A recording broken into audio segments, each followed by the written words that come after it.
Hey everybody. Hey everybody. Oh, bye!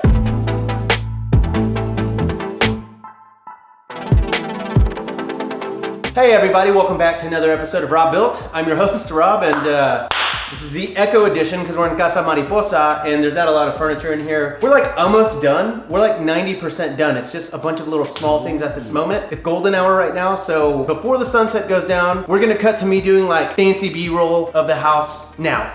But it's absolute.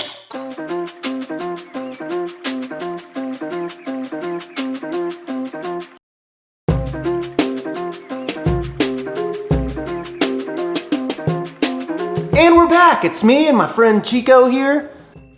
And as you can see behind me, we got the kitchen. Well, I mean, it's almost done. It's a little dusty. Well, actually, the entire house is dusty because it's not, someone's done, but it's not done yet. We have a deep clean scheduled for like 4 or 5 days from now. So the idea is to have the entire house finished in like the next couple of days, which is super exciting. And then it's gonna be on Airbnb in theory, which we'll get to that in a second. And then, y'all can book it. Y'all can book it and stay at Casa Mariposa. I've had many YouTube subscribers stay at Casa Conejo. I really appreciate y'all supporting me and my small business and my channel. Truly means the world to me, so let's get to it. So as you can see behind me, this is the kitchen. It's almost done. I feel like I took a few risks here, okay? If y'all follow me on Instagram, which I'll leave my handle right here, be sure to do that. I always kind of talk about the process, the design process, and why I make the decisions that I do. It's because Joshua Tree is home to some of the best designers and some of the best architects, and so I'm really competing against people that are at the top of their game. So if I'm just coming in here and doing like subway tile and white shaker cabinets, it's not like I wouldn't book. It's not like it wouldn't be nice in here. Of course it would, but I think that you really need to elevate your game in this city, and for me to be top 10%, which that's my goal, I want to be the top 10% in any city that I'm in, then you really have to start taking some risks, right? You have to think outside of the box. You have to take things that you've seen, kind of flip them on their head and turn design on its head and do something new, and that's what I felt like I did in this kitchen. So let's talk about the design choices of this kitchen. So first of all, our island here is a waterfall island. Truthfully, whenever I asked for this to be part of the build, I did not think it was going to be this big, and I was pleasantly surprised when I saw seriously how enormous this is. I mean, this seats about 6 people all the way across. And really what this kitchen was for me was to juxtapose quirky elements and put them together in a way that people don't necessarily expect. We've got our pink tile here. It's called a Delta Pink. I got it from Clay Tile or Clay Tile. Not sure which one it is. Really botching my chances to get them to sponsor me, but that's a sacrifice I'm willing to make. But really there's nothing super risky about this. And then we're gonna bring in a different pink here, which isn't the same exact pink, but it does live within the family. We've got our wallpaper overall is gray, pink, and black, right? So the pink's kind of married here, the black marries with the Schluter rods. I've got black fixtures on my sink. And lastly, the gray is something that appears a little less, but that's okay because our countertops are what's called a Calcutta style quartz, meaning it's mostly white, but it's got gray veins in it. So the grays kind of come through from the countertops. We've got gray grout right here, gray wallpaper, so it all kind of works in conjunction with each other. And then lastly, of course, we have our floors, which are mostly kind of a brown gray driftwood color.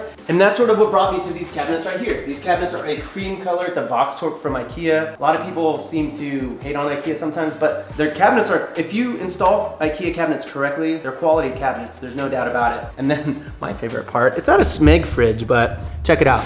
It's a Chambers fridge. Smeg fridge is about $3,000. My business partner and I were deciding if we should spend $3,000 on a Smeg fridge. This one looked identical to it, and it's the same quality in my opinion. I haven't seen too many Smeg fridges, but they seem to be about this nice.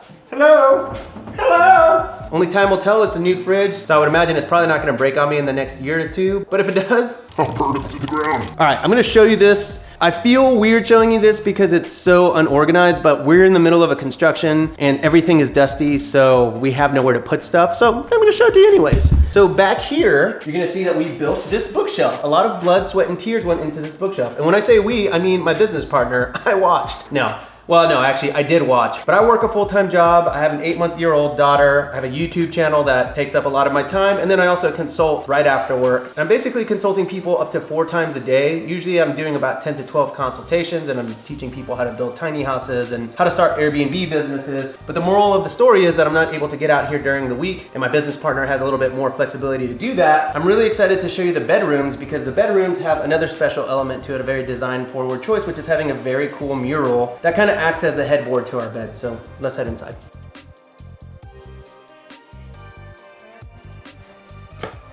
$3,200 ISO, that's gonna kill me. Dang it, I gotta turn on my studio lights. I was really hoping I didn't have to do that. I'll do it for YouTube though, let's go.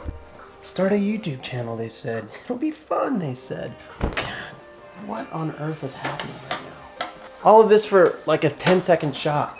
Arguably, this is worse than what it was before, but let's just move on. So this is our mural here that we painted. I'm gonna show you the one in the other room after I fumble with that. What is on my leg? Just the mattress tag.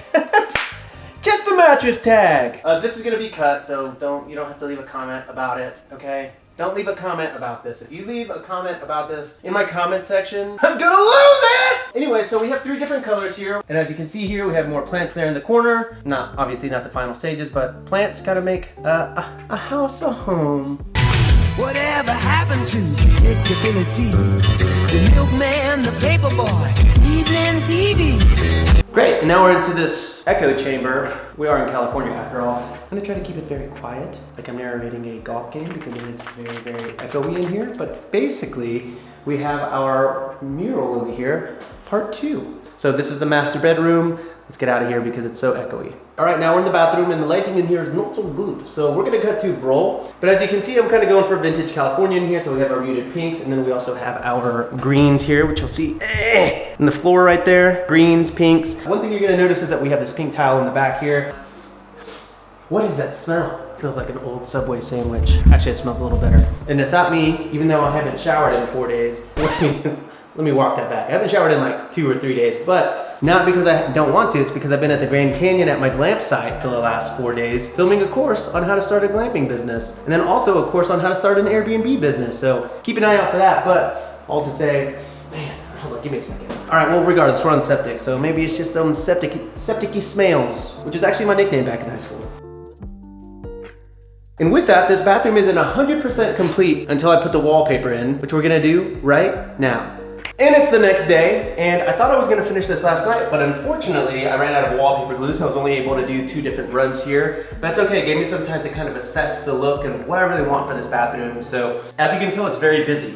Okay, so we got this, we've got our pink tile, and then we have our green on the bottom. And that's okay. And my philosophy is busy is fine, but you have to curate it specifically to look good busy, right? So that doesn't mean I can just do a million things in here and just because it's busy, it's cool. It's maximalism, right? It's the opposite of minimalism. Minimalism is doing very tasteful, small amounts of things so that it looks good. Maximalism is the same thing. You're doing a lot of things, but you're curating it in a way that comes together for a final product that looks thought out and purposeful. We're gonna put a single print right here that's mostly matted white, probably a black and white print of yucca since we are in Joshua Tree. And the simplicity in that is basically gonna ground the elements from this wallpaper right here. And what was once a very busy bathroom now becomes purposeful and meaningful. So stay tuned for the final walkthrough. We're gonna be doing that in a couple of weeks, but here's the update. Here's the busyness of it. I love it. I should embrace it. If I was looking to do what other people have done, then there would be no risk involved, and thus you would just scroll right past it in your Instagram feed, right? Let's go to the other bathroom. All right, now we're to the other bathroom. Bobby. All right, I gotta wallpaper this, but we'll be right back. And the wallpaper is all done in this house. I thought I really underestimated this one. Usually wallpaper is like super fast, but whenever you're having to crease the corners and cut them precisely, it takes a little bit. So let's complete the look now. And now we have a mirror. We have a completely different wallpaper here, as you can see. It's not identical to the other bathroom. Again, I'm not into matching components in a house. I am into having a couple of central threads. As you can see, this door right here, that door, and then can you even see? Yeah, you can kind of see that door. I'm all about having continuity and themes in my design, but also a little bit of dissonance too. So very similar bathroom. This is a shower, the other one is an actual full bath. Similar setup where it's like the tile wainscoting and then wallpaper on the top. Still kind of a very funky mid-century wallpaper. We have a wallpaper in the kitchen, a wallpaper in the other bathroom. It all kind of just brings that cohesion together because again, it's about curating its space. It's not about being matchy, right? So here's the bathroom. I love it. I've actually gotten so many emails and direct messages from people that were like, I don't actually think you need the wallpaper. They're like, please don't do the wallpaper, trying to save me from what they thought was a mistake. Let me know in the comments below. I'm definitely curious to know what you think. Is this something you would do, or is this something you would stay at? Either way, let me know. And that brings us to the end of the tour. I'm sorry it's messy. I really can't do anything about it. I am uncertain right now about the future of Casa Mariposa. And I'll tell you what I mean by that. So initially I was planning on putting this on Airbnb. I was thinking I was gonna charge $249 to $300 a night, which is obviously great, but Casa Conejo down the road right now is booking for $199 to $249 a night, depending on if it's a weekday or a weekend, and that's half the size. Now granted, it is a tiny house and it has a gimmick and it's very, marketable, but this is still a small home and it's twice the size and it can sleep 6 people, not 4. But I'm thinking I'm gonna be charging anywhere from $300 a night to $450 a night, depending on weekends, holidays, and everything in between. Maybe I'll even charge in the 500s for certain holidays. And that's really gonna be due to quality of materials, how stunning the house is. Sorry, should I pat my back more? And the fact that it's a great location to the park. However, there's one thing that's kind of complicating that, and it's the fact that my realtor is pretty dang confident that we can sell this for $560,000. And I was like, well, yeah, so you think with the lowball offer that'll come out to 500 or so? And he's like, no, $560,000. Pretty sure I can get you that right now. So if we just do the math on that, subtract 560,000 by 275,000, which is what it costs us to build, we are looking at a profit of $285,000. Now, granted, we have to pay short-term capital gains, and then I have to split it with a partner. We're 50-50 on this. But $285,000 pre-tax and everything like that, I mean, that's pretty close to $300,000. Take out taxes and everything like that. Him and I could each walk away from this with $100,000, which, you know,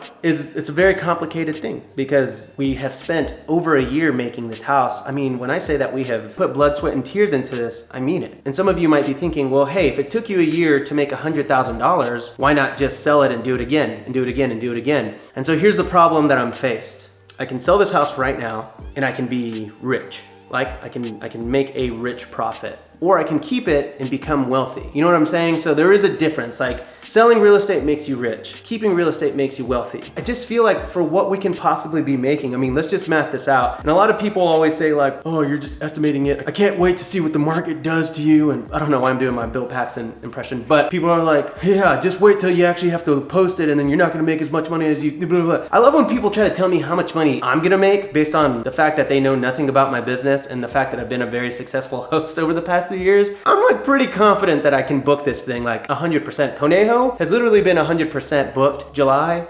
August, September, and pretty close in October now, waiting on a couple dates there. The only times that they weren't booked were if I had it blocked off for personal use. With that said, I'm pretty confident I can book this. So let's just say that I booked this out the low end at $300 a night. And let's say that I'm not even gonna say 100%, even though I'm pretty sure it'll be pretty close to 100%, but I'll say 25 nights a month at $300 a night. That's $90,000, $90,000. So, which is pretty close to what my partner and I will make on this house if we were to sell it. However, we can just wait 2.5 years, put this on Airbnb, make that money, and make what we would have made selling it. And for the rest of the time that we own this house, make $90,000 a year on it on Airbnb. Now, granted, there are expenses and there are costs that are associated with running an Airbnb. I'll obviously do more videos that kind of track the progress and show you how much this house makes. And so with that, I will end today's video. I know it's kind of all over the place and it's probably running a little long. But if you have any questions about how to build a tiny house or how to start an Airbnb business, consider booking a session. There will be a link down below for you to be able to do that. If you want to learn how to start a glamping business, or if you want a very in-depth look into how to starting an Airbnb business, I've got 2 courses in the works. I'm super excited to release it. My glamping course is going to be first. I'm hoping that will come out in about a month from now. I'm super excited to share that with you. Consider signing up for my email list. I will leave that in the description down below too. But other than that, that will conclude today's episode of Robuilt. Thanks for watching. Thanks for coming on my scattered tour of my super messy house. Apologies for the video quality or the audio quality, but I love you guys. Well, okay, I love the idea of you guys. I don't love you like the way I love my wife or anything, but I love your support. I love you collectively. Does that work? Okay, I will catch you on the next episode of Robuilt. All right, bye.